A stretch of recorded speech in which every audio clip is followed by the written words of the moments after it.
Cloud Computing Explained. Part 2. Where does your code actually run? Think about a normal workday. Payroll closes. A customer places an order. Someone refreshes a dashboard. Different moments, but the same hidden requirement. Software needs processing power and memory. In plain English, that is compute. But there are many types of compute, so which one should you choose? Here is the roadmap. Start with the workload. Match the resources. Choose the placement. Make the setup repeatable. Then scale when demand changes. We will use this map as we go and return to it at the end. Well, before choosing anything, start with the workload. Does it run all day or only sometimes? Is demand steady or can it jump? What is it that you need? Those answers matter more than a product name. They guide every choice that follows. Next, match resources to the job. Most business software starts with general-purpose compute. It balances processing and memory for websites, internal tools, and everyday applications. However, some jobs lean the other way. Analytics may need more processing, while large databases may need more memory. And AI? Well, AI needs acceleration and concurrency.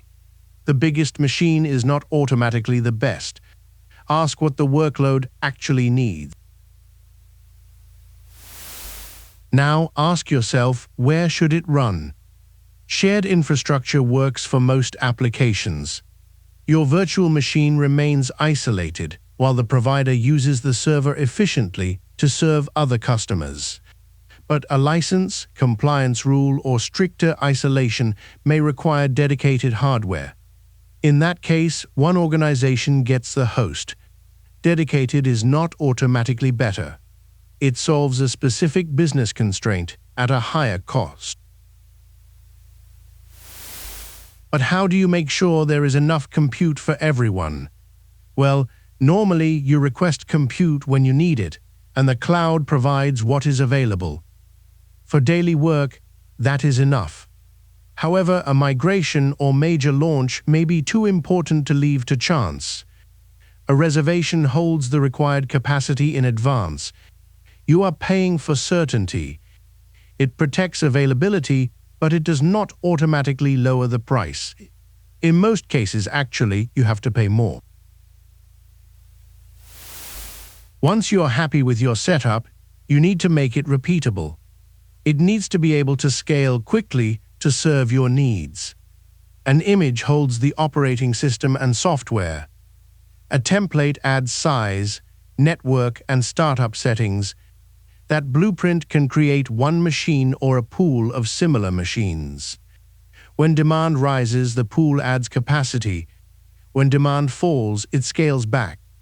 The result is simple. Build the setup once, then repeat and scale it consistently. Here's how those choices coexist. A finance system may use dedicated compute because of licensing. Meanwhile, the online store may use a shared pool that grows with traffic.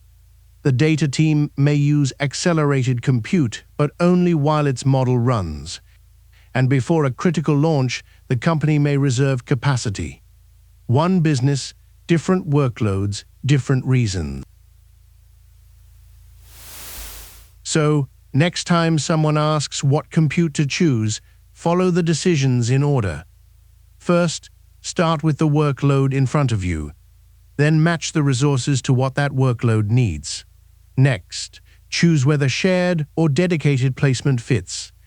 Then, make the whole setup repeatable. And finally, scale it when demand changes. That is the compute decision, the right resource in the right place for the right job. Of course, processing is only half the story. The data still needs somewhere to live. In the next episode, we'll look at storage and how it plays into our cloud computing story. If this made Cloud a little clearer, subscribe and follow the series. I'll see you in the next episode.